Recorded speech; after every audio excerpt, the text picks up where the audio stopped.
Alors déjà, on va toujours commencer par checker ce qu'on va avoir dans la semaine. Ok, on a le PMI manufacturier. Donc déjà, euh, ta, ta, ta.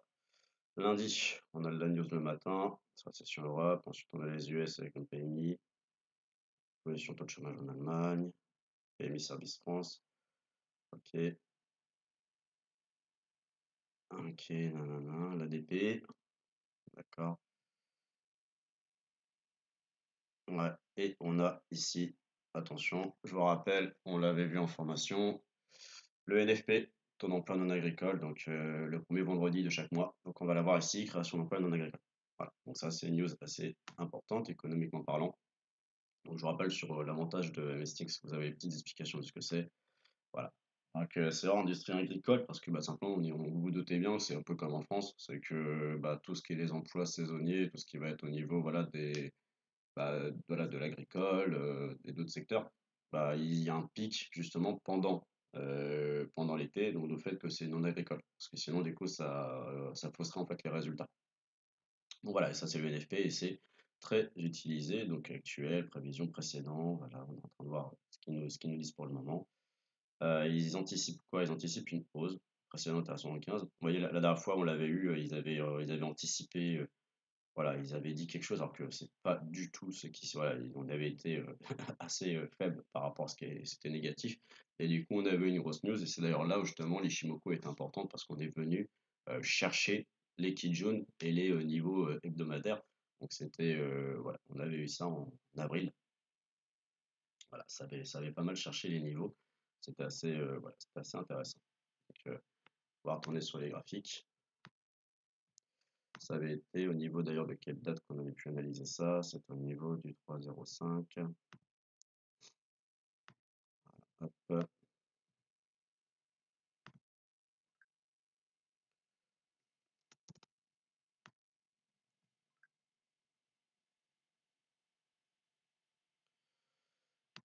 Donc, du coup, on va simplement aller reprendre des index. On va aller reprendre des forex. On va aller regarder un peu les plans qu'on va avoir dessus. Donc, pour ceux qui ont vu le message, on va avoir le vendredi, si pas je crois que c'est le 21 juin, enfin le troisième vendredi du mois de juin, on va avoir les 4 sorcières. Donc, ça, c'est les échéances des contrats. Donc, du coup, ça a voilà, tendance à faire pas mal bouger le marché. Ça a tendance à faire vraiment bouger.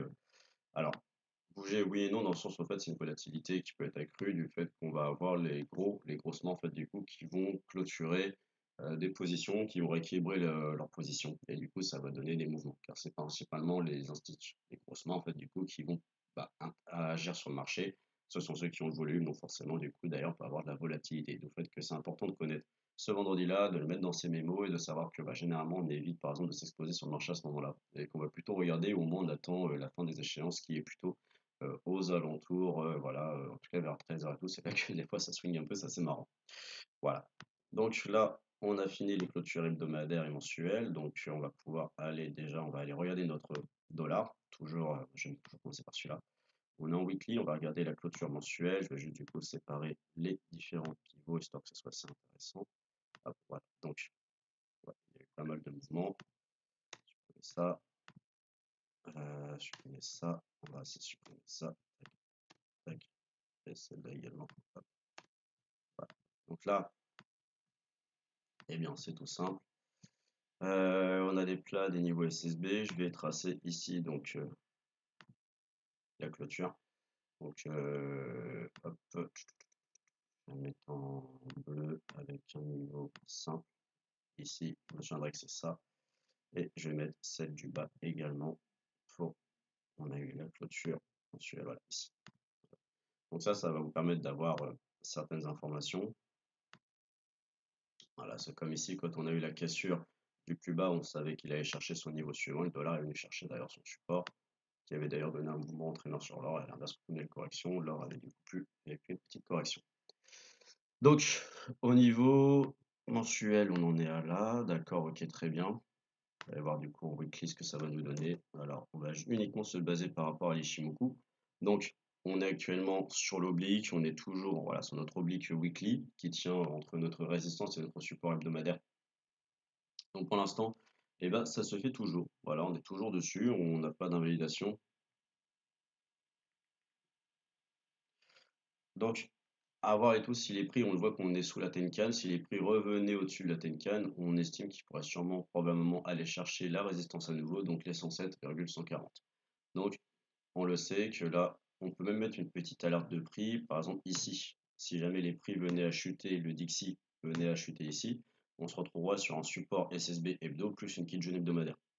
Donc, bah, comme on a eu la dernière fois vendredi, sur du coup la reprise, vendredi on a eu la reprise justement par exemple sur la USD où bah, le dollar lui est venu chercher son niveau hebdomadaire des pivots, et bah, les prix ont fait, voilà, on fait une correction dessus immédiatement, et forcément bah, les paires, la USD a chuté, on a eu des corrections du coup sur tout ce qui était les paires face au dollar, voilà. Donc c'est pour ça qu'il faut faire justement une connaissance approfondie de vos différentes zones d'intervention, car si vous êtes par exemple en achat sur les USD, lui chute, bah, dès qu'il arrivera là, attention, qu'importe votre position, vous avez une chance que le dollar remonte à la hausse, et donc ça sera important, comme on a fait en vendredi dernier, de clôturer une des positions, même si le TP n'est pas atteint, parce que là vous avez un signal au niveau de l'index dollar que le dollar peut reprendre de la force, et donc vous allez vous faire bah, sûrement sortir de votre position.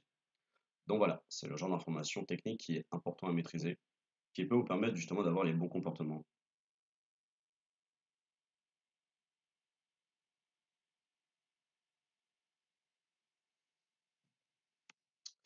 Donc voilà, donc ça c'était déjà au niveau du dollar, au niveau de l'index dollar. Donc voilà, n'oubliez pas, on a mis les zones d'intervention. Si correction, on sait que ça peut aller plus haut, donc on y va calmement. On n'oublie pas ce qui s'est passé vendredi, c'est ce qu'on a fait. Travail sur la zone hebdomadaire du dollar qui du coup nous avait indiqué qu'on sortir de position au niveau de la paire du Forex. Voilà. Donc là, on va pouvoir passer également, on va aller voir notre, on va aller voir le franc suisse. En Suisse, un valeur refuge, je rappelle, donc là on voit qu'il est assez haut. Alors attention juste au franc suisse, petite particularité, n'oubliez pas que voilà, si je vous le mets en mensuel, on verrait que là, bon, là on est sur le franc suisse, en fait, il est assez souvent appuyé par la Banque centrale suisse. Donc pour ceux qui ne savent pas pourquoi le suisse est une valeur refuge, parce que la Banque centrale suisse intervient assez souvent dessus, de façon en fait à maintenir le maintenir bas, de façon à maintenir également ses taux d'intérêt à la baisse. Parce que comme le franc suisse fait énormément, la Suisse fait énormément d'exports. Donc au niveau de leur économie, pourquoi c'est important pour la Banque centrale suisse justement de baisser la valeur de sa monnaie? Et bah pour du coup les rendre beaucoup plus compétitifs. Parce que pour ceux qui ne savent pas, c'est que si du coup votre monnaie monte, si jamais elle monte trop haut, en fait vous allez être moins compétitif au niveau des exports, ça va coûter plus cher. Donc voilà, pour ça du coup, comme la Suisse exporte énormément, bah c'est beaucoup plus intéressant pour eux d'avoir une monnaie basse. Donc le fait qu'en plus, il y a le fait que ces valeurs refuges, voilà, petit corps économique en même temps, c'est que bon, vous connaissez tous la Suisse pour sa neutralité dans tous les conflits armés. Donc forcément, bah, quand tous les pays s'amusent à que ce soit aller faire la guerre par là, renforcer tel pays ou tel pays, faire un peu style une guerre froide, on va soutenir tel pays. En fait, on va pas attaquer directement, on va soutenir le pays qui lui est en guerre contre eux. Voilà, un peu comme ça.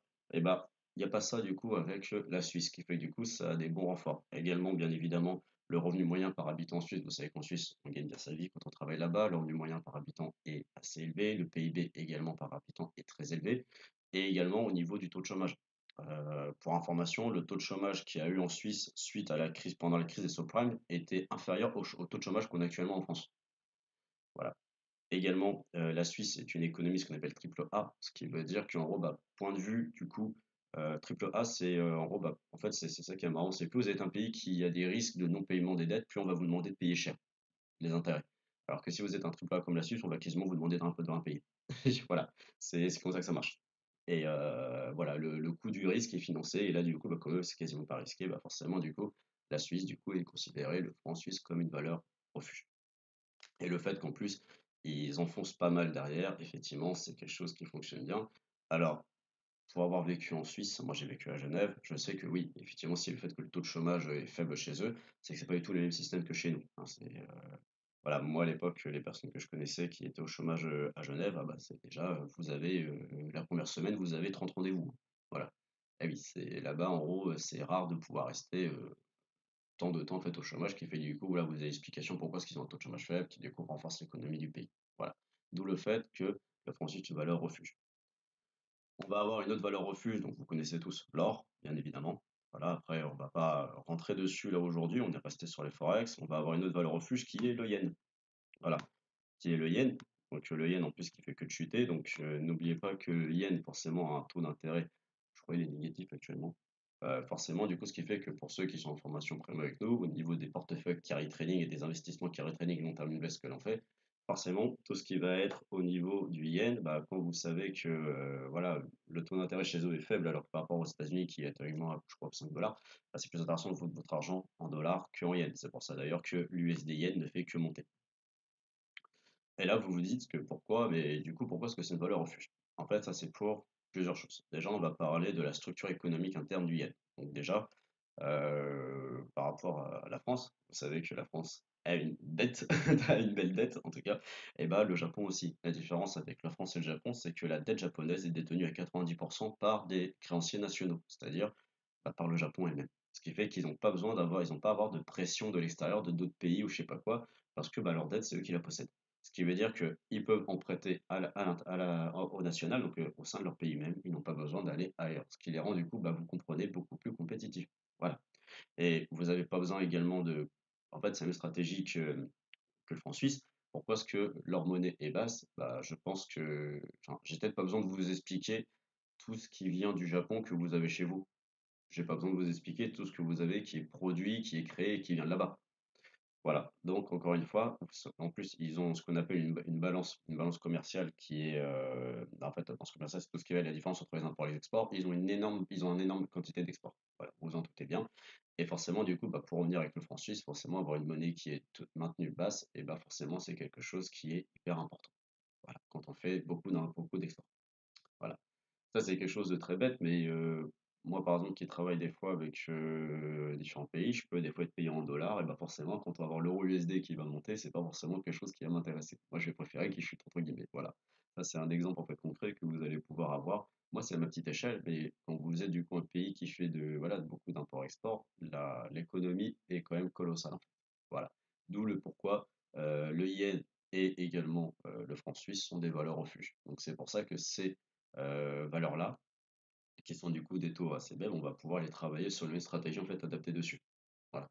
Donc déjà, quand vous comprenez l'environnement économique, comment il fonctionne, cela vous permet d'avoir énormément d'informations et surtout d'avoir les bons comportements. Comprenez comment fonctionnent les économies des pays, donc comment fonctionnent en fait les politiques monétaires de chaque pays. Vous allez du coup comprendre pourquoi est-ce que je vais souvent travailler qu'à l'achat cette devise-là, pourquoi je vais faire que la travailler qu'à la vente, etc., etc. Voilà. Et quand il y a un conflit, on sait que ça va plutôt aller là-dedans. Voilà, pour tous ceux qui veulent du coup les informations. De toute façon, on le voit bien, 2020, ça a été la merde partout. Euh, le yen, il a monté, lui. Voilà.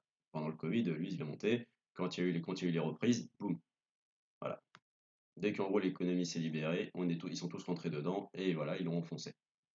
D'où le fait que d'ailleurs notre devise que l'on trade toujours en carry trading positif, donc moi, en tout cas je ne fais que de trader en carry trading positif, bah, vous voyez bien, et bah, dès qu'ils ont libéré le yen, et bah, l'USD yen n'a fait que monter. Voilà. Donc, en plus, on avait ici une entrée totalement weekly. Donc, pour ceux qui travaillent avec moi en premium, les carry trading, il y a le tout là. Je vais de maintenir cette position sur le long terme vous permettez vraiment d'avoir, voilà, de faire déjà de différencier sur le taux d'intérêt, donc d'avoir des gains tous les jours juste pour le fait de tenir à long, c'est-à-dire une position acheteuse sur cette devise. Voilà, donc le fait que c'est important de pouvoir travailler correctement les forex et les différents avec les index et également par exemple avec la stratégie de carry trading que j'opère. Voilà. Donc du coup, on va revenir tout simplement sur du coup nos index. Alors là, on va sur la XY. Donc, alors, on est toujours dans le nuage. Par contre, ici, si jamais on arrive à ces prix-là, donc je mets une alerte, et ben c'est qu'on aura une validation la XY. Donc vous les avez ici, c'est le dollar australien. Un indice de devise dollar australien. Vous les avez, comme vous savez, un doute.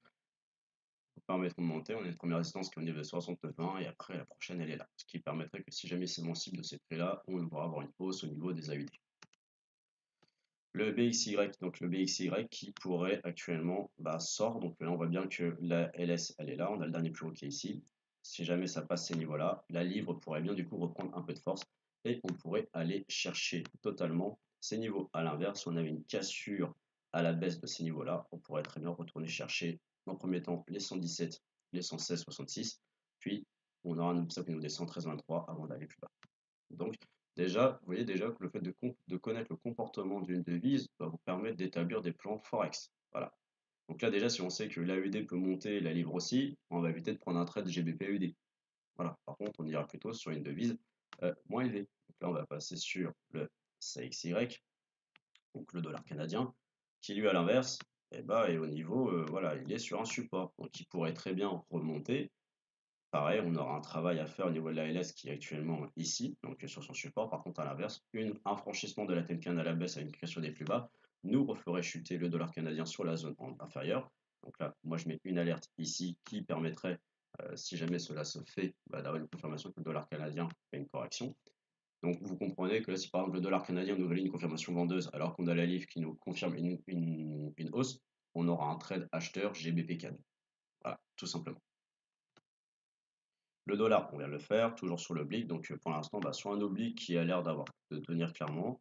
Bon, on surveillera le franchissement de la Tenkan. Et si la met en cas en dessous, attention à la reprise sur les niveaux Kijun et SSB. L'euro. Alors, l'euro. L'euro qui est actuellement.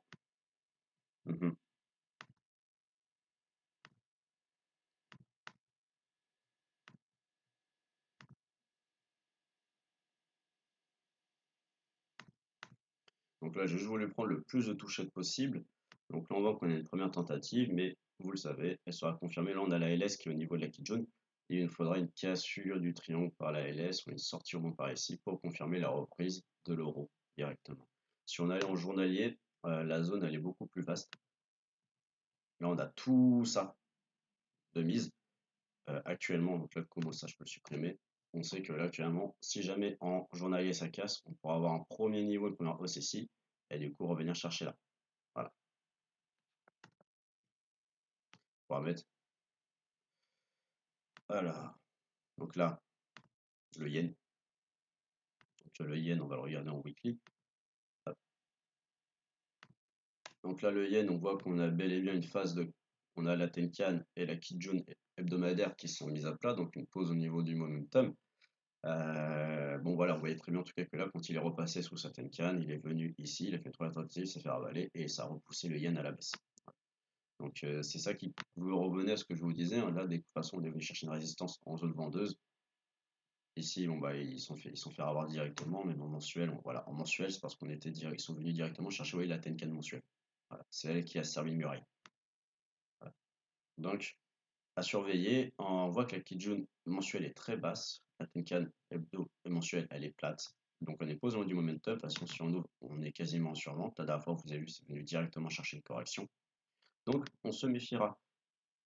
Pour ceux qui sont en formation hebdomadaire, on peut prendre là juste sur du très court terme, on peut prendre la dernière tendance haussière qui a eu la dernière reprise haussière, on peut tracer ces niveaux.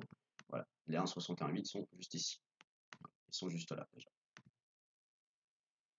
Donc, quand les prix arriveront ici, attention si par exemple ceux qui sont sur l'USD Yen, est-ce que c'est peut-être pas le moment justement de prendre ces bénéfices avant d'entamer du coup une nouvelle reprise haussière dans le sens du carry trading, donc de l'achat long terme sur l'USD Yen. Voilà. Donc voilà, toutes ces petites informations-là sont assez essentielles. Et également, on peut mettre un petit, si jamais les prix revenaient par là, on peut mettre une petite alerte au niveau de la Kijun. Car si d'un coup il venait la chercher, on est en zone de vente, on a une Kijun qui correspond à 50% du dernier retracement.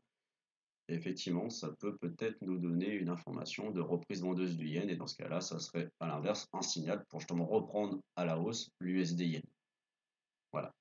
Le genre de stratégie que l'on va pouvoir opérer sur tout le mois de juin.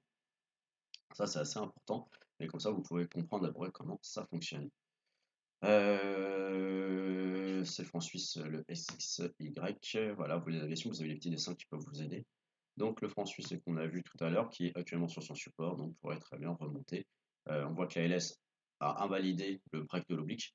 Donc ça, vous voyez bien, c'est que malgré le fait que les prix ont chuté, vous voyez l'oblique, la LS l'a complètement invalidé la cassure de l'oblique pour le moment. Vous voyez bien, elle est juste là.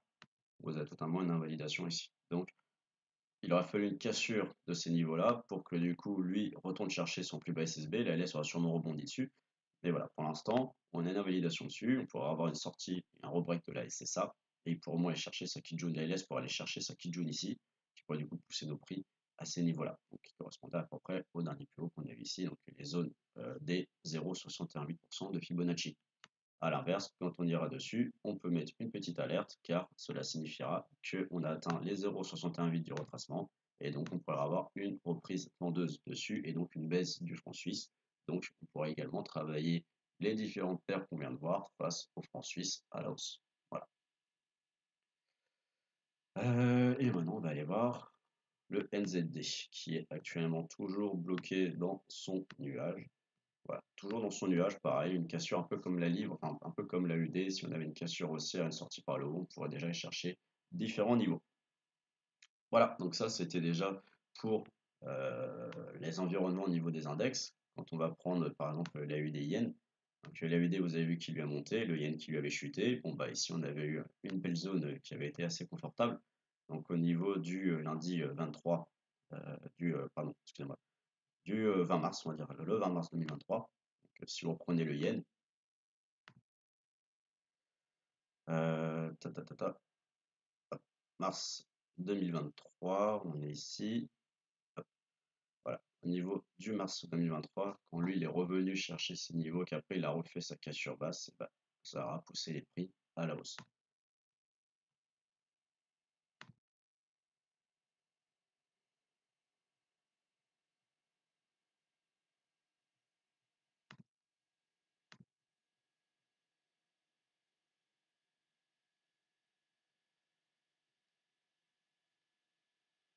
Et là, ce qu'il avait repoussé sur les petits mots aussi, c'est qu'on avait eu les niveaux Kijun. Donc voilà, comme quoi cela est toujours intéressant. Alors la UD-USD qu'on avait pris sur le plan haussier, mais qui a été ravalé quand le dollar est venu chercher sa zone, bon, on est toujours en fait en invalide. On n'est toujours pas sorti de cette oblique et on a toujours à la confirmation d'attente de la LS pour pouvoir aller chercher ça. Le cas de JPI qui est toujours suite au rebond, et en fait le yen, hein, vous voyez quand il est le 27 mars, hein, toutes les paires en yen ont rebondi à cette grosse même date là. Voilà, par rapport à ce qui s'est passé dessus. Elle, on voit que d'ailleurs bah, les prix montent, on est toujours au-dessus de la Tenkan, donc voilà. On avait vu que le dollar canadien était actuellement dans son niveau, donc là pour l'instant, bah, s'il ressort à la hausse, effectivement, le CAD yen continuerait du coup sa hausse. Et tant qu'on est sur un objectif ici au-dessus de la Tenkan, donc on est considéré comme aussi.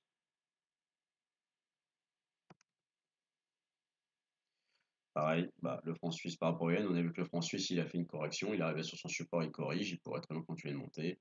Pour l'instant, eh bah, on n'a aucun signe de retournement pour le moment. On a une divergence qui est là par contre. Maintenant, bah, à voir jusqu'où la divergence va-t-elle fonctionner ou pas. Voilà. Et quand on prend, alors on va prendre la dernière tendance de correction qu'il y avait eu là, hop, on arrive sur les 2,61,8 qui ont déjà rejeté la première fois les prix. Donc, est-ce qu'on pourra avoir une correction ici? Il suffira de vérifier la force au niveau du franc suisse et les comportements au niveau du yen. Voilà. On a vu que on a le yen qui arrive sur des niveaux. Voilà, si je me rappelle bien de ce qu'on vient de voir. Voilà. Bon, bah on le sait, si le yen du coup lui pourrait arriver là-dedans, on sait que derrière lui pourrait arriver sur une correction. Voilà, vous voyez les niveaux d'alarme que je vous ai dit. Voilà. Parce que là, si lui du coup il fait une correction, il pourrait très bien aller là-dedans, se faire du coup une reprise dans l'autre sens, une correction due en fait au yen que lui pourrait arriver sur une zone de reprise haussière ou au moins de retracement. Voilà. Qui ne veut pas forcément dire un retournement de tendance, mais peut annoncer un retournement technique au niveau de ces valeurs-là.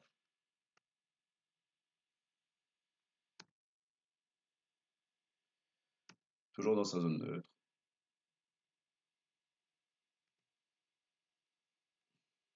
De toute façon, le mouvement, la bougie vendeuse sur l'euro CHF, c'est tout simple. C'est lié, c'est le CHF qui a repris sa hausse sur le support. Le yen toujours forcément monte. Ça peut être intéressant de voir la sortie ici.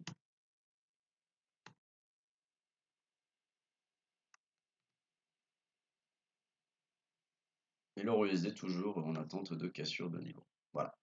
Donc ça, c'était un petit peu pour les différents stratégies et plans au niveau de la semaine. Donc là, Pour refaire l'explication, 67 330, zone d'intervention H4. On a les prix qui arrivent, ils s'éloignent fortement de la Tenkan. On sait que là, donc, on a un excédent. L'excédent donne une correction. Zone d'intervention, on a une divergence baissière. Donc, une zone d'intervention haussière, on a un affaiblissement de la tendance baissière traduite par la divergence. On a ici une étoile du matin, une Morning Star qui reprend en clôture la Tenkan. On a donc un signal d'achat pour aller chercher sur l'unité de temps d'analyse, donc unité de temps supérieure, la Kijun qu'il est allé faire. Voilà, tu avais un scalp haussier à prendre sur le Bitcoin, tout simplement.